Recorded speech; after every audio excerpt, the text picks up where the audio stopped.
Did you know you could boost your business profit by 40% with just one strategic shift? If you're a founder struggling to keep your startup in the green, you're not alone. Many entrepreneurs fall into the trap of focusing solely on product features, neglecting the crucial aspect of customer needs. This common oversight can lead to significant revenue loss. But fear not, we are here to introduce you to the revolutionary 4 sales system. This approach transforms every client interaction into an opportunity for growth, focusing on onboarding, advocacy, and ascension.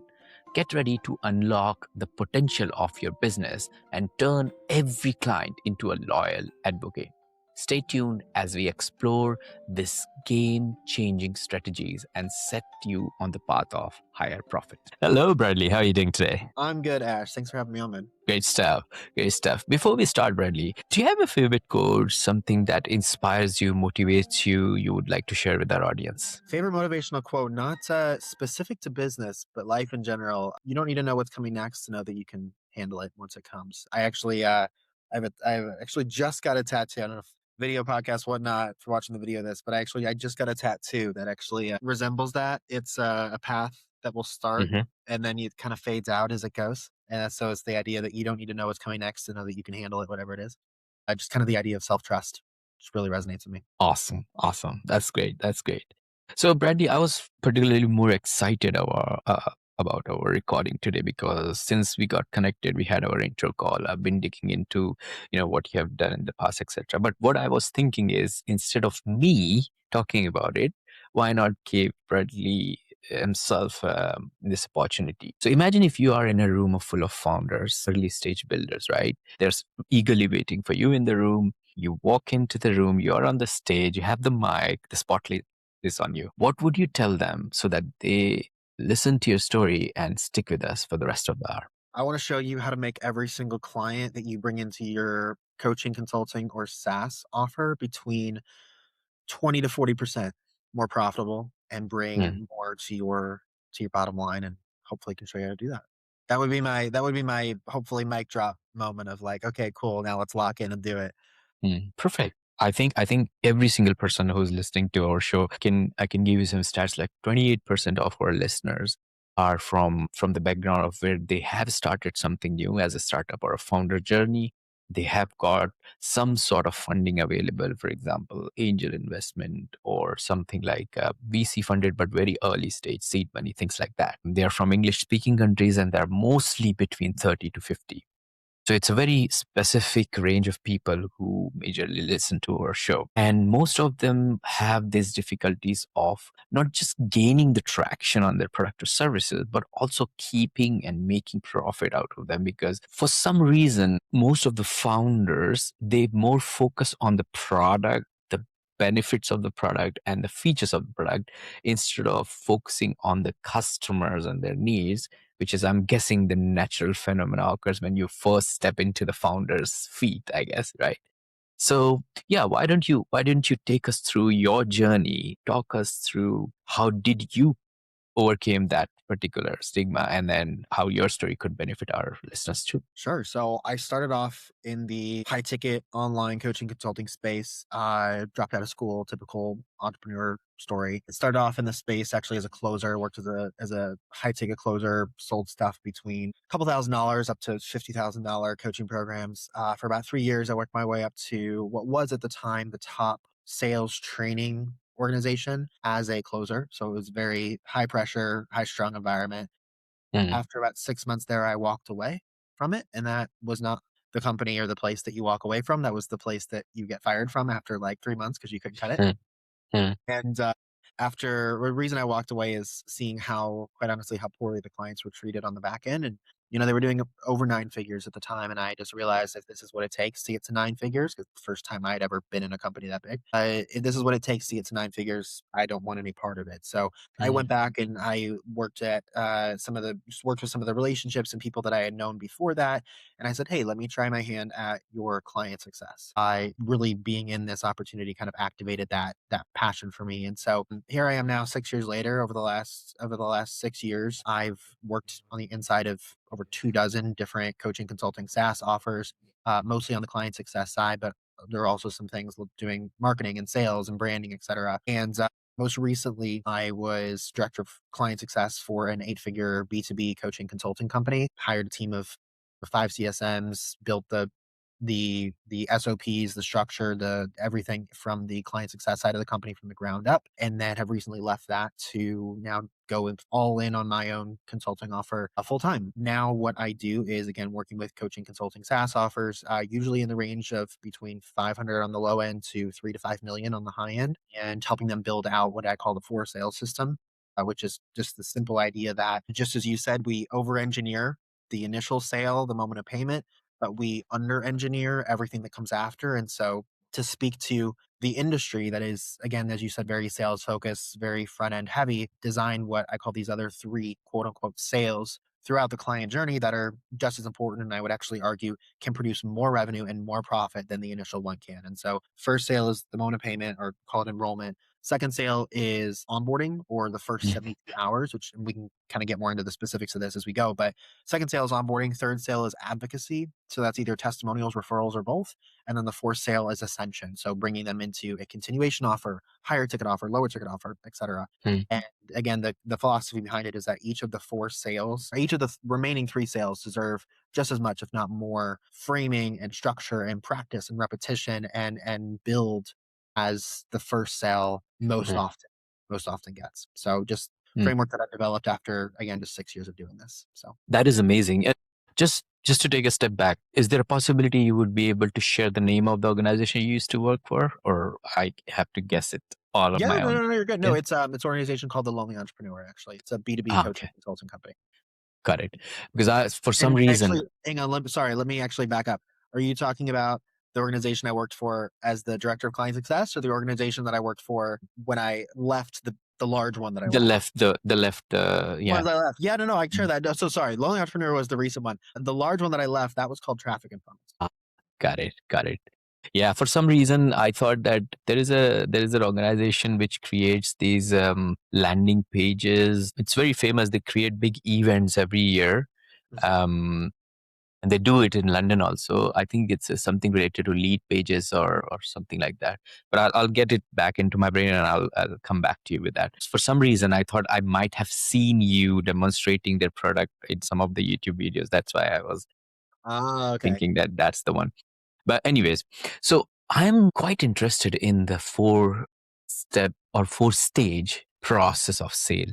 And the reason I'm interested in, I run multiple SaaS businesses. Well, I don't run it, but my family members do. And then I help them out with them. And I do understand that it's a very cumbersome and complicated process when it comes to SaaS product, specifically when you are asking somebody to commit to multiple months, weeks, or even years sometimes. Can you take us from each stage and explain what you have been doing wrong? And that's why you figured out the right way how to do it. And that's why you created the 4 stage formula. Sure. Yeah. So the first stage, again, is really, again, the one that's, I think, not necessarily overdone, but it's the one that is most built out in many organizations. I would say the one thing, just to kind of use your framing, the one thing that I think could be corrected, or maybe I would encourage somebody to look at perhaps how to do differently, is really what the language of implication is on the sales calls. A lot of, especially in these very, very, again, intense, high volume B2B, I find especially offers, or just those initial very small level B2B coaching offers, the language and what they use to kind of imply the customer journey is really quite exaggerated. And what I encourage people to understand is that clients or prospects on the call are going to take that to heart. They're not just going to remember it in the moment to be, used and leveraged into a moment of payment, and then they're going to forget about it. So things like, guaranteed results, it works for everybody, plug and play, you get unlimited access, da, da, da. Those things they're not, it's not just something that's, set it and forget it. That's something that a lot of people, I think, will take to heart. And Mhm. so don't say that, or don't have that be a part of the process, unless that it's truly unlimited access. For instance, can I message you at 3:30 in the morning and get a response right away? Mhm. Don't say it unless it's, the client success team can 100% deliver on it. In terms of sale 2, this is the one I would say that is, from my IP,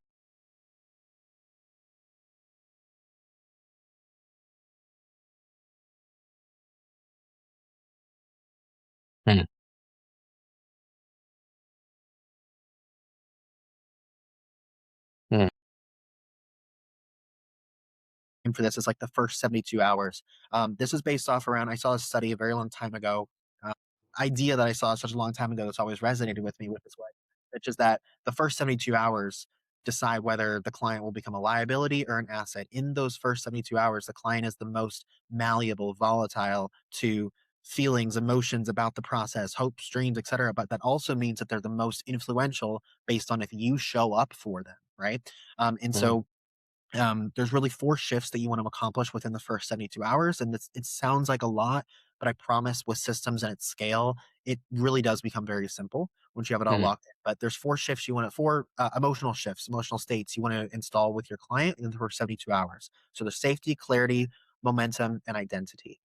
mm, So safety is basically, did I make a mistake? Oh my gosh, what if something goes wrong? Is this the right thing for me? Just taking them to, listen, if something goes wrong, I know who to contact. I know how to expect it. I know when to expect a response. I know what's coming. mm, Easiest way that I find to do this is just to call your prospect within 12 hours of them signing up and just to say, hey, listen, super excited you're here. It doesn't even need to be anybody of importance. It can be some low level CS person. Hey, mm, super glad you're here.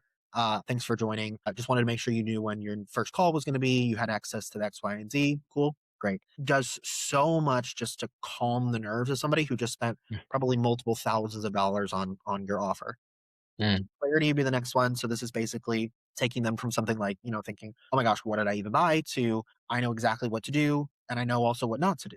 mm, Easiest way I like to do this is to create what I call a quote start here asset, which is, you can obviously have this AI assisted, AI generated, but it's something that is just going to, in a customized way, lay out, the first couple of days, first week, what that looks like, what also they shouldn't be touching yet, but also most importantly, how it's going to feel before, during, and after each step. Because this is the biggest risk in your onboarding, is that the client thinks that the way that they're feeling and the volatility they're experiencing isn't normal, when in fact mm, it is. And then they take that, and then the thoughts and anxiety will run loose with that.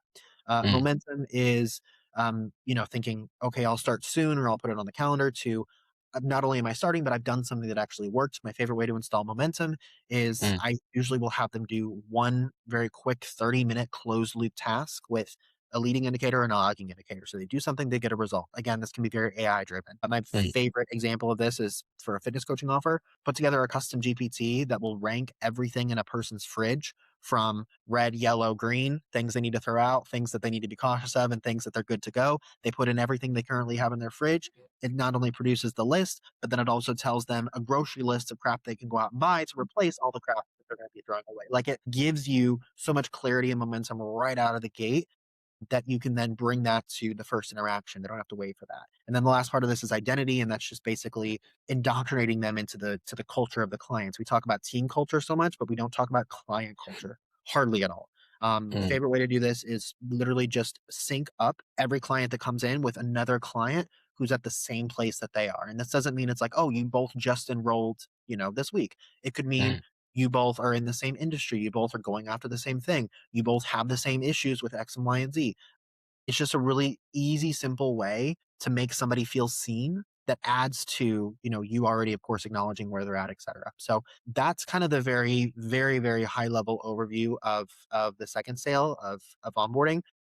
mm. I can get to 3 and 4, but that was a lot that I want to pause there. If there's anything I can No, no, clarify. I think you're spot on, and this is so important for not just the founders, but the people who are still in their 9 to 5, working space, but they want to get into founder space, because they need to understand like what pace and through what kind of understanding they have to go through in order to even just not just make a sale, but actually keep your customer happy. That's one of the biggest job of a founder, right, in their life. So this is quite important to understand, and then potentially just write it down on a paper and put it on your wall in front of your eyes every single day, right? This is the super super step. So just want to give you an idea, and by the way, I remembered the name of the company. I was thinking that you're from ClickFunnels, Russell Branson's company. Yeah, Yes, no, yeah. that's what I was thinking. But yeah, thanks for clarifying it. So I would like to share an example too, which recently has happened. So we produce quite a lot of content for our customers. So we run community building SaaS platform, right? And while we were doing that, we were hiring a lot of freelancer, and we were giving them these footages to edit. And what we realized that there are multiple elements of this editing which we could do on automations. For example, we could add background music on automation. We could add captions on automation. We could denoise the noise from the video from automation. We could do overlay B-roll with automation. And while we were doing it for our in-house usage, we created a new product and we called it an API first product for our video editing capabilities. And the only thing we did is we didn't launch it anywhere. We didn't put it on Product Hunter anywhere. We just put a tweet on a Twitter saying, you can now automate your video editing. Now, the good part here is the reason I'm sharing this story with you is every single time when somebody signs up on our portal, we give them $1 credit. We don't have any subscription. We don't have any kind of credit card to be put in before you use it. And with that $1 of credit, you can utilize a lot of APIs. But the moment you register, we automatically send them 3 emails for first 3 days, which is 72 hours of logic you mentioned.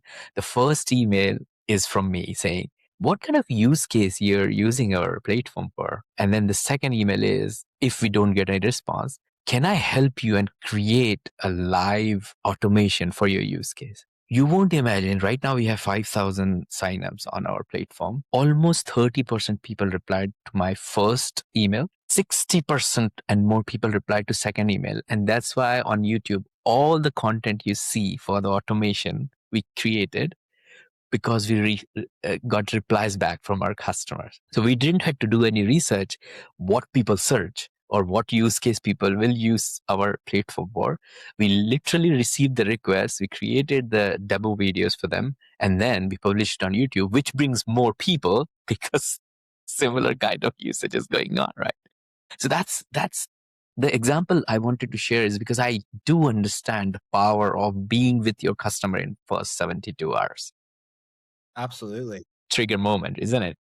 So what do you think, what makes this trigger moment effective enough to turn into like a proof or a engineered way of engaging with your customer? So the idea behind this is, again, there's two things. One is that, as I said, doing this right makes it builds so much relation. I talk a lot about emotional equity.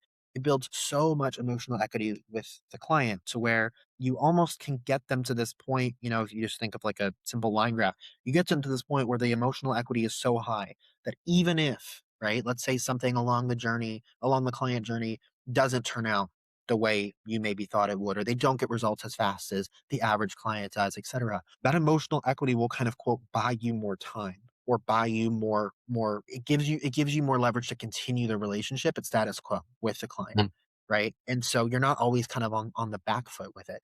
The other thing is, as you're going through that, those 4 different kind of shifts you want to accomplish, so much of that beyond the initial call, which I do always recommend as a person, that safety call, and then a little bit of the identity. But most of that, everything that I just mentioned, can either be done with very inexpensive type of person, VA. You loop it into a person's task that isn't maxed out, capped out on their workload, etc., and or driven by AI. So Mm. it's not something that's like, hey, there's so many client success people that I see online, etc. They're like, oh, you need to and 30 to 50% more in your team and do this and have a person hire for that. Like, I'm like, sometimes, sure. But my goal with this is never to be like, okay, you need to spend, cool. The thing I mentioned at the beginning, making 20 to 40% more profit per client that you bring in. You need to spend half of that on actually setting up the systems. No, you simply need, I think, a reorganization or a reprioritization of what is the task that the team focuses on, within the current workload. And I think from there, sure, is there going to be some things that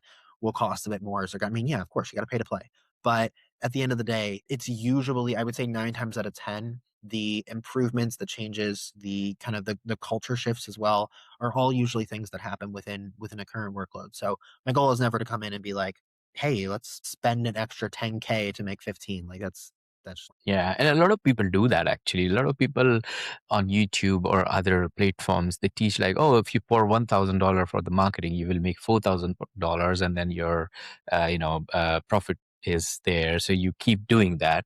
I strongly believe that if you're bootstrapping something or you're starting a business on your own and you're investing by yourself, focus on the strategies which either take a little bit of your time and then have this virality effect on any particular one platform, which could give you more kind of an edge in terms of bringing more traffic. Because it's always better to have 100 people who have high intent than 1,000 people who have zero intent to buy your product or service. 100%. And I know you mentioned that a lot of the listeners of this podcast are, investors or raising or things like that. Um, Grain of salt for what I'm about to say, because I have Mm, never raised money for anything in my life, but I have worked with a lot of companies that are in the process of raising, and one of the things that I've learned is that the customer acquisition to lifetime value ratio is really, really important for valuation, right? For the mm, business, for what, how investors will see it and likelihood of raising, etc. One of the easiest ways to improve both lifetime value and also customer acquisition cost mm, is really dial in your referrals, which is the sale three, which we'll get to in a second, but which is sale three. So if you can really dial in when to ask for referrals, how to ask, you can get it at a predictable rate. So many mm, founder-led businesses in this space will look at referrals as a kind of sort of added bonus that they can't predict at all when it's going to happen. Like it's just this kind of messy, like, oh great, we got a referral once in a blue moon. If you can create it, and you can create your client journey where every client that you bring in has, let's say, for every 10 clients you bring in, you're getting two warm, perfect, ideal closed leads with zero customer acquisition cost. What does mm, that do to your average client lifetime value? What does that do to your overall customer acquisition costs on average to the business? And mm, there's also several more of those kind of lever points throughout this entire process that, again, it's not something I think people would think of initially right off the bat of mm. like, oh, increase your customer success metrics and your customer acquisition costs will decrease. But with proper referral structure, proper testimonial structure, proper ascension structure, even if you're counting more than one sale per client, it can really have an impact to your customer acquisition to lifetime value ratio, which is really Indeed. important for raising. Indeed, indeed. And to be fair, I think it would really help our listeners. So, would it be possible? Can you break down the trigger, the proof, and the referral sequence you just mentioned in Yeah, like a real world example? Or maybe we can just go to the example I was sharing before, the API thing. Or maybe what I could do is I could quickly share my screen and then show you how does it look like, and then you can talk our listeners through sure, the whole process of the trigger, proof, and referral sequences. sure. So, is there some? Can you see it now? Is that I can, visible? yeah, yep, You can, right? Okay, great. So this is like our platform, which is very simple. It's a automation first or developer first platform. It's not for somebody who regularly create content, but they don't understand automation. You need to understand automation.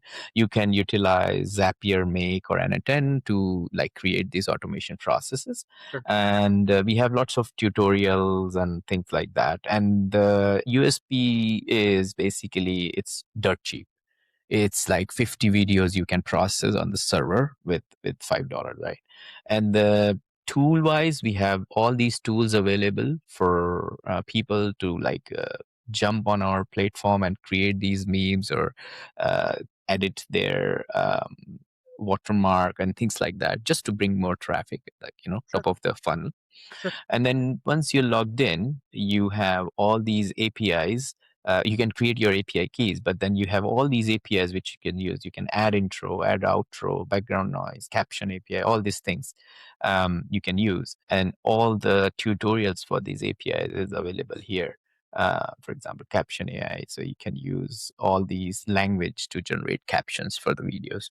So if you have to focus on this example, how would you split down the three phases you have explained before, um, which is trigger, proof, and referral sequence? So one question, just for context, Hmm. average person that will come and use these, this suite of tools and everything on this platform, uh, are they usually someone who has a lot of experience with video editing automations and they're just looking to go and optimize a little bit of the process? Or are they somebody who is looking to start, maybe as beginner video editor, intro video editor, things like that, and they're looking to really take the process from like a 2 to a 10? I think it's the first one, because the beginner one would have quite a lot of time available. Our Sure. platform caters to the people who don't have time, who have, let's say you are producing 20 videos in one day. You don't have time to import each video, remove the background, and add a background music to it. So what Sure. you would do is you could create an automation and then attach that to your Google Drive. And every video you upload to that Google Drive, it will go through the automation and add the background music. Understood. Understood. Okay. Yeah. Sorry, one more follow-up question, which is Mhm. the average person that comes on the platform and uses all of this, um, are they would you say they fall into a couple different buckets? Meaning, like, there's very little edge cases. There's usually, like, I don't know, somebody coming on and they use a certain set of the automations, or they're coming on and they're using a certain type of video. Like, is it really across the board in terms of use cases, or does everybody kind of fall into like one or two, three buckets of types of people? That is a very good question. And to be fair, from the stats which we have gathered, most of the people who utilize our APIs, they use captions API because it's everybody needs captions specifically for different languages. So you have English captions API available almost everywhere. But when it comes to Italian, German, Spanish, Hindi, Urdu, all these languages, you don't have it, but we do provide that with the backend AI model. The other one which we have uh, uh, seen people use is this overlay compose API, where you provide the main video URL and then you provide the image or video URL and the time when it starts and time when it's finished on top of this video. So it's basically you adding B rolls on top of the video with the API. That's one of the most used API. And then obviously the intros and background audios are like normal, because you can't just use one endpoint and then just publish the video. You always need captions, you always need background Sure. music, you always need b-roll, things like that. Sure. Got it. Okay, understood. Yeah, Um, okay, so I'll take my best shot at this here. So, sure. just for context, before I get into the nitty-gritty of this with the referral setup, IP, etc. So as you were saying, it's really understanding when the best time to ask, how you're asking, and then of course following up, making sure that that referral or testimonial actually gets delivered. So the kind of philosophy this is built around is that usually people will wait until the end, quote unquote, end of a container to ask for a referral, to ask for a testimonial, because that's when people think that the results will, quote unquote, look objectively the best. But Mm, what I actually argue for is instead ask for referrals when the belief is highest, when the belief that they will achieve the result that they want is highest, mm, regardless of whether they have achieved it or not yet. mm, And so oftentimes you have to really intentionally facilitate that experience to not only create the belief, but then also have a touch point with them and identify when that moment of highest belief is. mm, And in terms of the prompt or the ask, that's kind of that second or third step. Um, I like to I like to separate referrals into soft asks and hard ask, and same for testimonials. So a soft ask is something like they have a first meaningful win, a first kind of piece of momentum to deliver a really seemingly discretionary piece of value or effort to the client. Do something that seems like you're going out of your way, but really it was baked into the delivery all along. I call that an unmarked delivery moment. It might be maybe a moment where they feel identity or kinship with somebody else in the program, etc. A hard ask could be something like a mid-program review, a case study moment, a major milestone, a major win, a major ROI, etc. Soft ask is just something like you know if you have a friend who's where you were, let's say, a month ago, I would love to send them a quick video on what we've just accomplished together so that they can see what's possible. Who comes to mind? mm, It's just soft, it's easy. You can do that as many times as you want through the program.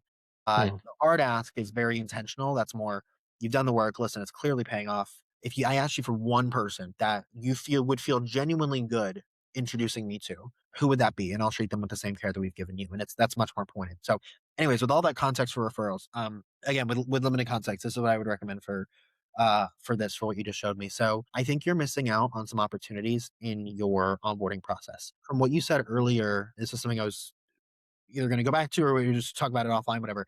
mm, Something that you said earlier was that you send out emails after they enroll to collect mm, information on what the use cases are, what you can help them with, et cetera, et cetera. I would collect all of that information before they even can touch the product, before they can even use it. And then what I mm, would do is set up, obviously you're doing a lot with AI, so this is very easy. I would set up an automation in some way to essentially compound and deliver all of that information to you and then script out, let's say literally a 2-minute Loom video, pay somebody $25 an hour to be sitting down and all they do is all day is just make 2-minute videos going over the 2 or 3 most important quick solutions or quick wins that somebody could experience after jumping into this service, this container. And they get mm, delivered that within 12 to 24 hours after they sign up to the platform. mm, The amount of and again, this is something that they didn't know was coming. So I call this an unmarketed delivery moment. They didn't know it was coming, yet the amount of discretionary care that this looks like you're taking when all along you knew you were going to do it so you can do it at scale is mind-blowingly huge for, again, building that emotional equity with somebody. So that would be the first thing, but then building that into the referral and kind of the again, facilitating that moment when the belief and the experience is the greatest. What I would do is this: is if you have, as you said, certain buckets of people that are coming in, and you're like, hey, okay, cool, everybody uses captions, or everybody uses this one, but then you're like, only people who need to edit, I don't know, on average 25 or more videos use this one, whatever. I would design anywhere, let's say, between 3 to 5 ideal customer journey paths, right? mm, Maybe you can do by volume. Somebody who's coming in and needs to edit under 5 videos a month, they usually use all of these. This is their deck. Somebody who edits between 5 and 20 uses this, etc. Maybe you could also do it on the type of video, the quality of video they're editing, the length, etc. You find what those differentiators are, and you can also, mix and match as well. But you find what those different kind of customer journey paths are. What I would do then is create as they come in, instead of having all of your tools listed there on the site.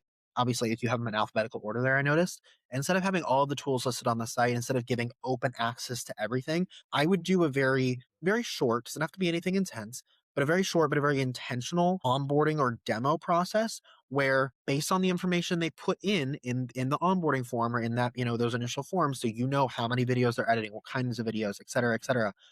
Based on all of that, you filter them into one of these paths at which you have already laid out, cool, here are the 6 tools that you are most likely to need. This is going to be your walkthrough, your essentially tutorial, if you will, on going through each of these things. And again, a lot of these people experience, so this doesn't need to be anything intense. But what this is going mm, to do is communicate to them that you already know, based on what they've told you, exactly what they need. And that mm, that knowledge, that resonance with them, the knowledge that you know what they need in such accuracy, is going to do, again, wonders for building the emotional equity. And then you can see also, I'm sure, on the back end in terms of stats, and this is very typical of like courses. This is what I would tell somebody, building out a course or things like that, but kind of sort of same. You can, of course, then see when they're through with that quote unquote tutorial, or when they're through with essentially accessing each of those very curated pieces of tools that you've, again, identified that they probably will need. Once they're done through accessing all of those, what I would then have is either an automation or a personal outreach within 24 hours of them finishing that and saying, mm, hey, just wanted to check really quick, how was your experience doing this? Is this everything that you needed to get? The first part of it can be some market research, obviously. But then after mm, that, once you really have it dialed in, that's your moment to ask for a referral, because you've already figured out everything that they need, and you've given them a selected, very curated list and order of operations of tools that are going to be most beneficial, most useful for them. B, mm, you've displayed that you know exactly, you've displayed that knowledge to them. It's not something where it's just like you're taking a guess. It's something where you're being very intentional about what you're delivering to them. And then C, you're following it up with some sort of a personalized, of course, can be driven by AI, but some sort of a quote personalized outreach from a mm, platform and in an industry that is notoriously insanely automated. I can't remember the last time I got any sort of a even semi-personal outreach from a video editing tool, a tech company, a SaaS platform, mm, anything like that. One of the easiest things to do in SaaS is mm. integrate just the tiniest bit of a personal touch. Nobody expects it. Nobody does it. People are absolutely blown away. The LTV of that client skyrockets. So Indeed. take what is beneficial, leave the rest. But that's just, again, my very off the cuff thoughts, ideas, things like that. How does that resonate with you? I think you're spot on. I think the onboarding part of gathering the information is crucial. If we have that information upfront, could have dealt with the request of any particular individual who have signed up on a platform in a different way, especially with all the AI and all the tooling we have for our leverage in a current scenario. Great stuff. Bradley, would you be able to help our listeners that if they are facing these challenges in their current organization, what the step-by-step process to connect with you? How do you analyze their requirements? What sort of solutions you'll be able to provide them? And what is your expertise in terms of improving the overall sales process or funnel process, whatever you call it, in your strategic analysis process? Yeah. So, LinkedIn is my jam. I post on LinkedIn every day. Tell everybody to Hmm. reach out to me on LinkedIn, etc. Hmm. Also have a site, just my name, bradleyrausch.com. Got a couple freebies on there and stuff you can grab, which are very valuable. Biggest thing I would say is, again, is really the volume of clients coming in, and operationalizing a system based on that needs to be there. I always say at least 5 clients coming in at a very predictable rate every month on the front end is kind of my like very, very low end baseline. Mm. There again, it's really that range of like okay, up to 3 to 5 million is really the range I find that this is most useful, most beneficial for. There's of course edge cases. The biggest thing I would say is we'll sit down oftentimes with founders, and honestly, I'll give talks and things as well. And this is just a really good self audit process. Just looking at what's the current total value of my customer, not Mm. only including the of course the front end fee, what you're charging them, but also how likely are they to ascend. So if only every one out of every 20 clients that you have ascends or even considers buying an upsell or a continuation or a cross sell, factor that into your total client value, and then add in the likelihood that they are to refer, add in the likelihood that they are to give a testimonial. You can, add in points for that, etc. So building out your full total client value, and then looking at with just a couple of little changes, how that can be improved in relatively very, very, very quick order. Everything that I do in terms of working and consulting and stuff is very hands on. I'm not a coach. I'm not a course creator. I'm not a I'll give you a stack of crap that you have to read through and then ditch. I'm an implementer. I'm an executor, and so I work a very very small amount of clients at a time inside the business. Do team training calls? Obviously, a lot of calls with founder, async time there, etc. So very very very hands on. My engagements are usually either 3 or 6 months, but we're able to get a lot done in that really short period of time. Awesome. Great stuff. So, Bradley, before we move to our quick fire round, I want to ask you something personal. Sure. Throughout your journey and experience, you must have had some valuable lessons learned, right? If you don't mind sharing, could you reflect on your experience and tell us about one mistake or a setback that you encountered along the way that you now consider not a regret but a lessons learned in your life? And additionally, what advice would you give our listeners based on this experience? Sure. Contextual to the conversation that we had today about client success and all of this, and kind of staying in tune with that. I will say one of the more defining quote opportunities that I had. Don't think necessarily that I floundered, but going back and thinking about it now, of course, coulda, woulda, shoulda. But I it was a big learning lesson for me for many reasons. Can't not going to share the name of the company or the situation, but there was a very, very, very large opportunity with a company that was in a portfolio of very, very well known portfolio companies.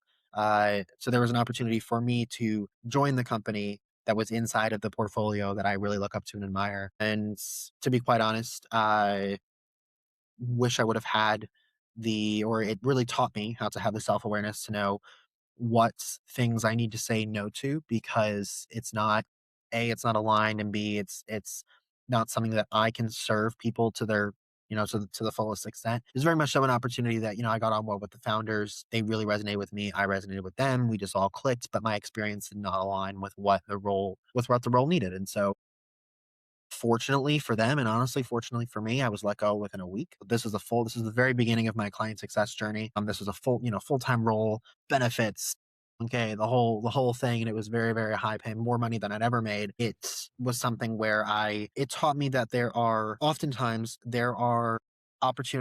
there's always opportunities to say yes and to say no to, of course. And it's not just things that to say no to. Say no because it'll distract you, or say no because it's not aligned with you. Sometimes you have to say no because you know that the person that you're interacting with, the company, the other entity that you're interacting with, can actually be better served by going in another direction. And it can and in some cases will come back to bite you in the butt if you don't have that self awareness to know that it's more reputably effective for you to walk away than it is for you to try your hand at doing the thing. Like I've never really been a person that's believed, of course, as you can probably guess, I've never been a person that's believed that, the thing that I hear a lot of salespeople say, which is like, oh, just sell the thing and worry about building the offer later or building the back end later. Like Of course, I don't believe that, but this is kind of along those same lines, and really just had to learn that the hard way and in kind of a different way. So, if that makes sense. No, that does make sense. And I agree with you. Sometimes it's hard to say no, but you have to be, I'm not saying that you have to be smart enough to figure out the situation, because we are always learning, no matter which age group we are in, we are always learning. We have to listen to your instincts inside if this particular role or position or project is going to work for you inherently and will add value into your personality and your career and your growth, compared to good salary for Yep. one, everything is fine and you're not growing at all, and you're still working there just because you have your paycheck at the end of the month. So thank you for sharing that, Bradley. Okay, so we should wrap up now. We should get into our six quick fire questions round. So Sure. I've got six quick fire questions for you. At any stage, if you don't want to answer any of them, just give me a skip and then we can move on to the next one. I've never had a instance where anyone has skipped any questions, but I always mention that because I have to. Great stuff. Are you ready for that then? Let's do it. Great stuff. What's the top three strategies to generate more leads in 2026? Referrals, podcasts, ads that lead to and build off of really effective organic content. I think the last one is quite smarter. I have heard about it. Like, if you just keep pumping money into ads, it doesn't necessarily going to work, and unless you strategize what you want to put in front of the people nowadays. So yeah, that's spot on. What book would you recommend to our audience and why? My favorite book that I've ever read is it's called 90 Seconds to the Life You Love. It's about emotional regulation and taking moments of I've struggled with anxiety, panic attacks for majority of my life. It's really, really great and in-depth tactical for taking that moment of heightened anxiety, heightened panic, and not necessarily bringing it down, but just regulating yourself so that your body can bring it down itself. It takes you through essentially the premise of it is how to do all of that at consistently over the course of time within ideally within a 90-second period. Indeed. What's one attribute or characteristic in your mind of a successful founder? Ability to switch between masculine and feminine energy. Oh, I've never heard that before. Would you be kind enough to elaborate that a little bit? So there's just going off of course the normal society accepted ideas of masculine, feminine energy. Mm, There's not only a lot of benefit to being able to, if you live more so in one, of course, having the self awareness to jump to the other when you need to is obviously very, very useful, very powerful. But I think, especially as a founder, a leader, somebody who is dealing with a lot of personalities, just to be able to be that chameleon and speak the same thing, right? Be very clear with your communication, be very clear with the what you're communicating, but the how you're communicating. I've found that in growing organizations, especially rapidly growing organizations, it's very important to know who your audience is, to know who the person or people you're speaking to is. And I think a very easy way to start to be that chameleon is just getting to know yourself in the other masculine or feminine kind of version that you don't normally play in. yeah, I think it's a very important lesson for all the founders, because sometimes founders just believe that they have to, no matter what, compromising their sanity, their timing, their comfort. They just focus on building a great product, which is fine. And I guess back in the days of Steve Jobs, I think that was everybody was doing. But I think nowadays, surrounded by petabytes of data every single day, crunching through the numbers every single day, you need to have calming down, care of yourself. You need to be feminine a little bit inherently to make sure that you exist. It's you who's producing this product or services, and it's you who is giving this energy to the universe so that you can make the changes in the world. So thanks for that. What's your favorite personal productivity tool or habit? Journaling. I journal every Mm, day for sometimes 10 minutes, sometimes as many as 30. mm. Yeah, it really helps. It really helps. What's a new or a crazy business idea you would love to pursue if you had time? Gosh, I feel like I have like 10 new ones every day. Yeah.